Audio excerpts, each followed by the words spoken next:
Thanks, Kathy. Pleasure to be with everybody. Good afternoon as I look on my clock here on the eastern part of the U.S., and good morning to all those in more of the central and western. Glad to be here today and looking forward to some good talks. Today I'm just going to talk primarily about an overview of the tree risk assessment BMPs that I suspect a lot of you are familiar with, but trying to help set up Andrew and Mark's talks that come after mine. I'd like to just detail a little bit about the tree risk assessment protocols, as well as then I'm going to finish up with how to go through it, and then talk briefly on some of the research I'm doing here at WVU.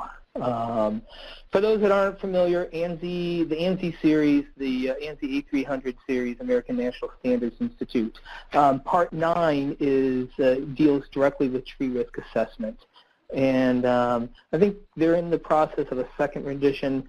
The first one came out about 2011, 2010, I think. And ISA wrote a best management practices companion book with that, which is still the current one that's available. And this all ties in with ISA's running their TRAC, the Tree Risk Assessment Qualification Program, that I'm hoping that many of you may be a part or may have joined in. It's a great educational course where after 2 days of learning, you've learned a lot about how to assess the risk of trees, and then you take an assessment on the third day for half a day, and then you get to be a qualified tree risk assessor for 3 years, and then you can requalify. And the way, when we moved towards tree risk assessment, we really moved away from hazard tree management, where hazard tree was just saying that tree's at risk or has a hazard associated with it that it's going to fail, and really approached the ISO system of tree or risk assessment, which is looking at 3 things. And when we look at those, we decided, I was not part of the group that did this, Dr. Time Smiley, you see his name here on the bottom, he lent me, some of the slides I present today are from him. He helped direct this. And there's 3 levels of assessments that you can perform, either a limited visual, a basic, or an advanced. And really it's the advanced level that you're going to get out heavy equipment using a drill or using some type of micro drill that can let us measure the depth of the wood, try to look and see how sound that tree is and estimate the likelihood of failure for that tree. The first 2 levels, level 1 and 2, are very are lighter. The limited visual is just really more of a survey, a very quick eyeball of this tree. And the second level is one I think a lot of us might be involved with, which is really getting out, touching the tree, and assessing from your eyes and maybe with a light hammer the likelihood that tree is going to fail. And we're really, when we move to this approach of risk assessment, we're looking at all the factors that can affect the likelihood and, importantly, the consequences of any type of tree failure. And this could be anything from a branch falling, potentially down to or up to the whole tree falling over. And so in the BMPs, you will see 2 tables, which are our risk final outcome of the risk matrix rating. And the way these work are, we on the left side of table 1, which is the likelihood of failure and the impact, we see the likelihood of failure, and you determine the likelihood that you think of that tree or portion of that tree is to fail, and then you assess also the likelihood that if that failure occurred, it would hit a target that you're worried about. And you look at these, you assess them, and then the output of this, whether it be unlikely, somewhat likely, likely, or very likely, that goes to the left side of the table 2. So if we came out with a likely scenario, we would look across and say, what are the consequences of that potential failure? Is it negligible, minor, significant, and severe? And then that would give you a final output that you can take to your client or your city manager and say it's either a high, a moderate, low, or worse yet, extreme risk associated with that tree of that potential failure. And this allows you to take to the client an idea that they understand, not just that that tree is likely to fail, but what's going to happen if it fails? And I'd like to run through some of these assessment levels with a sample tree that I have from back when I was living in New Jersey that we'll look at in a couple seconds. But if we're going to categorize the likelihood of failure, we have 4 different levels, and actually we have four different levels, and this would be improbable, possible, probable, or imminent. And increasing in the likelihood that the failure could be, it's not going to fail whether it's even a significant weather storm versus possible. We would call this more of a high wind failure. So if we have some heavy winds, and we're going to go ahead and say that that's going to be a possible. A probable is, in a normal day, I look outside my window right now in West Virginia. It's a calm day. It's 60-some degrees. This is a normal day. That would be a failure that I might expect to happen under a normal day. And imminent, this is the tree that has already started to fail or could fail in the very near future with absolutely no extra wind load or any increased person jumping on it or anything like this. So you decide the level of the likelihood of the failure, and then the next thing when you're looking at the tree is you decide, or you need to estimate the likelihood of the impact in the target. And again, this has 4 levels: very low, low, medium, and high. And again, the target, the chance if the tree is leaning, let's say, away from a building and there's nothing that it could hit other than grass, that might be a very low scenario.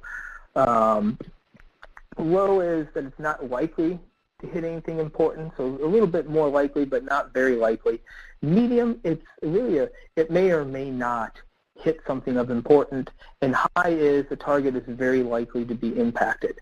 So we set the different levels so that we can approach the matrix and assign a total output from the first table based on these different levels, rather than just kind of gut feelings. We're trying to narrow down to more specific.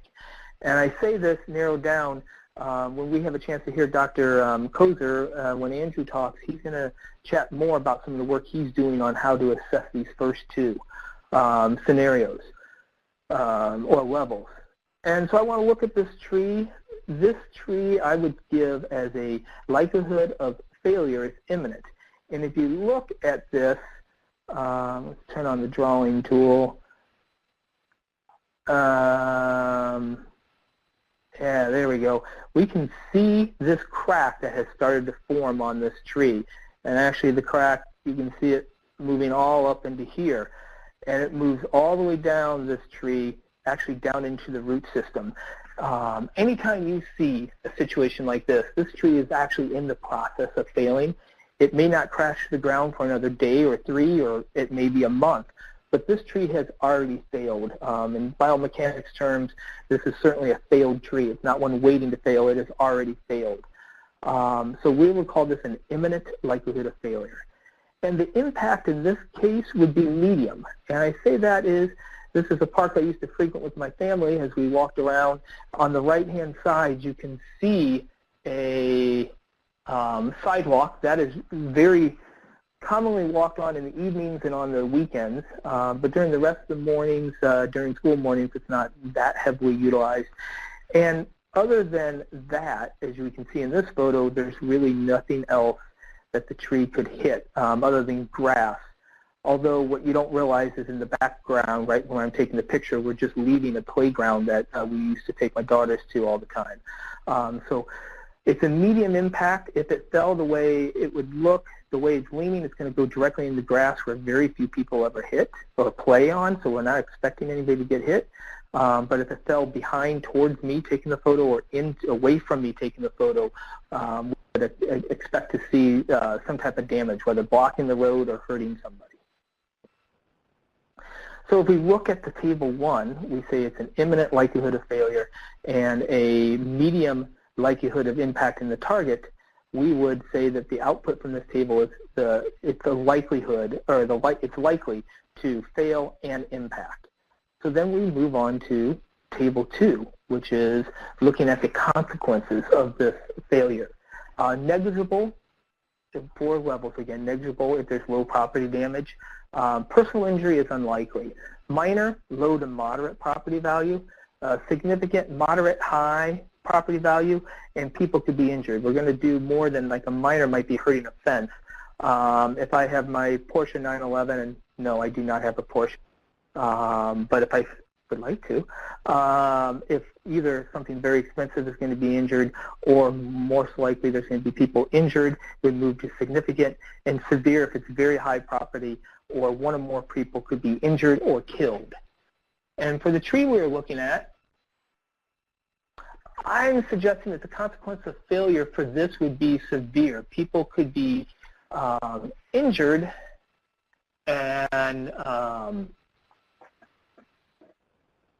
there's a picture of the playground that is actually not directly behind me when I take the photo of this tree, but within about 20 yards. So the consequences of this failure would be severe because there could be people that would be injured. So the output for this tree is that it would be a high likelihood or a high risk rating for this tree. Second highest that could be, extreme being the highest. If this tree was right next to the playground, I would probably have moved it up into extreme because I would say it's very likely to hit somebody.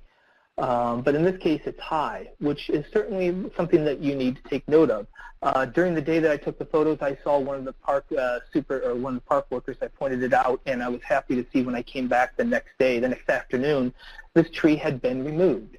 So the park took great heed of the fact that they had a tree that was failing in a high-risk area, and they did the appropriate thing. They removed it within 24 hours. I'm not sure how quickly, probably first thing in the morning. And so the idea of this risk assessment is that you can assign a risk level for each tree and give that information to the client or the city park manager so that they can decide what level they're willing to tolerate. Many people will tolerate low and moderate. When we get to high or extreme, most of us are not willing to tolerate that for very long. I'm going to leave the risk assessment now because I think Dr. Koeser will have some much more information on that, as well as Mark Duntemann. I want to talk for the next few minutes a little bit about the research I'm doing here at WVU and how it's helping arborists and urban foresters understand what I would argue tree biomechanics, which is the research I conduct, but it helps, tree biomechanics helps us understand how trees withstand loading. So how trees fail, how trees stay together during heavy ice loads or snow loads. And I've turned towards digital image correlation. And what you see in the picture on the screen is down in the bottom right, that's me during Tree Biomechanics Week. Let's see, that was in 2013, I believe. But we're using this to try to understand how trees withstand loading, my DIC system. It uses stereophotography that can provide 3D strain maps, and strain is a measurement of deformation. So when we pull on a rubber band, we can see as we stretch it, it gets thinner in the middle. That's deformation. The rubber band is stretching, and you can measure that stretching, or if you push it together, you can measure how much it shrinks. And so it allows me to measure that. And that strain, as you can imagine when you pull on a rubber band, is directly proportional to how we load things. So I'm trying to learn how loads move through branches and roots. And I want to acknowledge a couple of students, Ken Beasley and Rob Eckenrode, who actually conducted much of the research I'm going to talk about very quickly now. And they did this part during their master's work. And what I'd like to start with is we're using, with Ken Beasley, we're using the DIC, the image correlation software, to map strain as we did a static pole test on some pin oak trees just outside my office. And we're trying to look and see how loads move from the stem into the root system.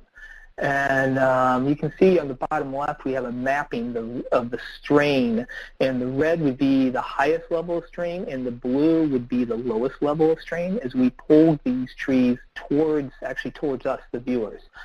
A quick snapshot, what we found is when we pulled on trees in the direction of the wind, we saw the highest strain either on the roots toward where we pulled from, or the roots that are growing away. We saw different strains. We saw tension and compression strains, tension on the backside, compression on the front, because compression is pushing the root together, tension is pulling it apart. But those strains, when you see the 0.9 and 0.09 and 0.08 are statistically not significant or not different. So we're seeing as we pull on these branches or these trees the same amount of strain on both the front and the back. But on the side, the roots that are going in 90-degree direction, we saw a much lower level of strain, about half as much. We're still teasing apart that strain level, but I think what it suggests is that if the wind always comes from one direction, if prevailing wind is always in one direction, the roots in that direction are important. But as we know, wind comes from multiple directions, and during gusts it changes every moment. So we have to look out for all the root systems. So if you're managing trees in the urban sector, which I think all of us are, you need to watch out for all the roots, not just directional roots. And then with Rob Eckenrode, he just finished up actually about a month ago now. He was looking at pulling branches apart, and we're looking at how strong, trying to identify when branches become co-dominant. And the long and the short is we were mapping strain. We found that aspect ratio, which is a measurement of the branch diameter divided by the diameter of the main stem, when it approaches about 0.8 or so, we start seeing that the branches become more co-dominant and become structurally weaker. We also were able to map that strain moves much further down in the branch when it is a co-dominant branch. So this is a lateral branch. It doesn't move very far. It stays in the branch attachment zone. And in a co-dominant situation, the strain moves much lower into the central trunk, and that's why we see more failures in co-dominant situations.